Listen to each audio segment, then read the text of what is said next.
I don't want to die. Not really. I just want the noise inside my head to stop. I want 1 hour where I don't feel like I'm failing at being me. Sometimes, sitting here in this parked car, engine off, phone dark, it's the only place I can breathe without pretending. Every morning, I wake up before my alarm. Not because I'm eager, but because my body learned long ago that rest doesn't come easy when your mind won't shut off. I shower, not to feel clean, just to go through the motions. I dress in the same navy shirt, not because I like it, because choosing feels like climbing a mountain before breakfast. At the coffee shop, the barista smiles and says, "Rough night?" I say, "Nah, just tired." But tired isn't it. Tired is what you are after running a race. What I am is hollowed out, like someone scooped up my insides and left the shell standing. At work, I nod. I answer emails. I say, "Great point," in meetings. But inside, I'm counting ceiling tiles or replaying that voicemail from my mom. "You haven't called." I meant to. I just didn't know what to say. How do you explain silence to someone who still believes in connection? And then, 5:02 p.m., I walk to my car, shut the door, and finally, I let go. No performance, no mask, just me alone with the truth I can't say out loud. My apartment doesn't feel like home. It feels like a waiting room. No photos on the walls, no mugs with names, just clean surfaces and empty corners. Like I'm not really living here, just passing through. I eat dinner standing up, noodles from a styrofoam container. The TV plays some cooking show. People laughing, clinking glasses, saying things like, "This is what love tastes like." I turn it off. Then I scroll. See my friend's engagement ring, my cousin's daughter taking her first steps, someone I used to know launching a podcast about joy. I close the app.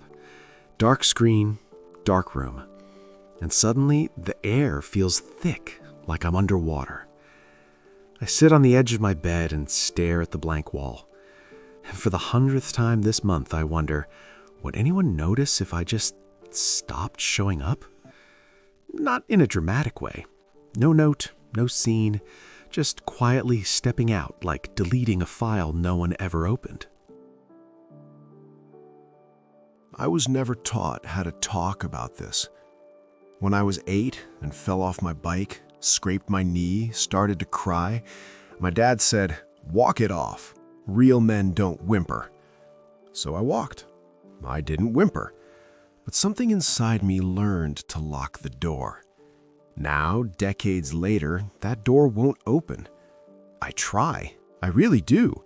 I've downloaded meditation apps, bought journals I never fill. Once, I dialed a helpline, but hung up before anyone answered.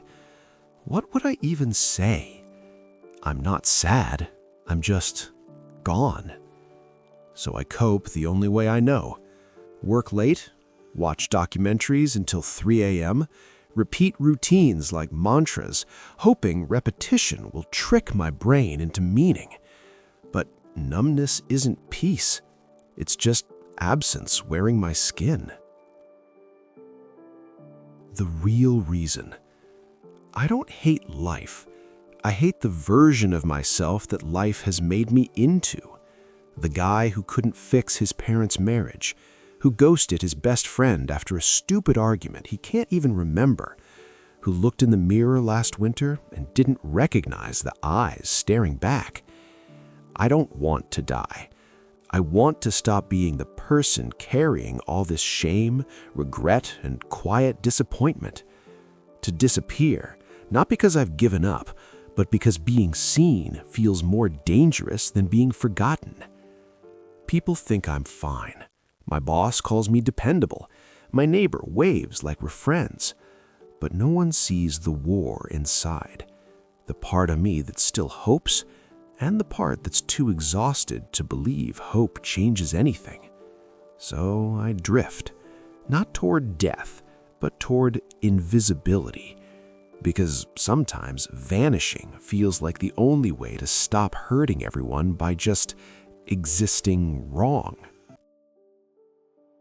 If you're watching this, if your chest just tightened, maybe you're like me. Maybe you've sat in your car longer than necessary. Maybe you've smiled while your soul screamed. Maybe you've whispered, "What if I just stopped?" Hear me. You are not broken. You are human, and humans weren't built to carry oceans alone. Your silence isn't strength, it's survival, and survival deserves kindness, not judgment. I don't need another self-help video telling me to hustle harder. I need someone to look me in the eye and say, it's okay to not be okay. I need permission to say, I'm lost. I'm lonely. I don't know how to fix this, but I don't want to do it alone. Connection isn't grand. It's a text that says, you matter. It's showing up even when you're messy. It's letting someone see your cracks and trusting they won't call you ruined. I wasn't born to disappear. I was born to feel, to love, to stumble, fall, and ask for help without flinching. If today feels heavy, I'll breathe. Then I'll reach. Maybe I'll text an old friend, "Hey, been thinking about you." Maybe I'll call someone. Maybe I'll leave a comment below and say, "Me too." Because somewhere out there, another man is sitting in his car right now, wondering if he's the only one. And maybe, just maybe, my voice can be the proof he needs.